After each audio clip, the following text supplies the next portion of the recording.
Adam's priestly role in the Garden of Eden is apparent both because the garden served as an earthly sanctuary and because Adam and Eve did the work of priests. And just as the Garden of Eden was a precursor of the tabernacle and temple, Adam and Eve were precursors of the priests that ministered in those sacred buildings. In Genesis chapter 2, verse 15, we read, "The Lord God took the man and put him in the Garden of Eden to work it and to take care of it."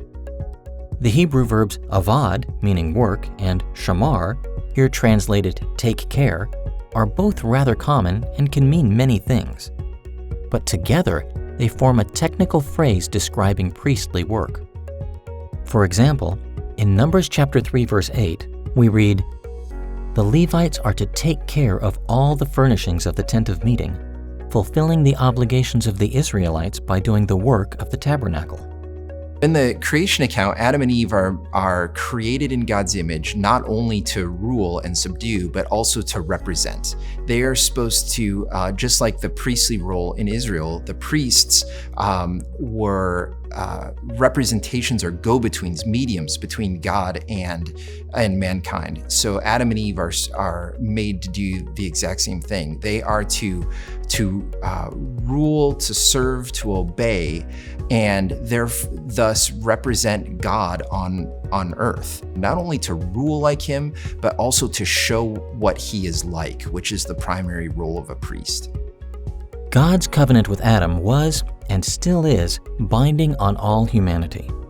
So, humanity is still responsible to God for fulfilling the moral obligations that flow from these priestly duties. For example, we're all called to serve God and worship Him, to cultivate and guard the creation, and to turn the whole world into a sanctuary that's fitting for God's presence. And in the church, God has given us additional obligations, such as rendering sacrifices of praise and obedience to Him and proclaiming His goodness to the world.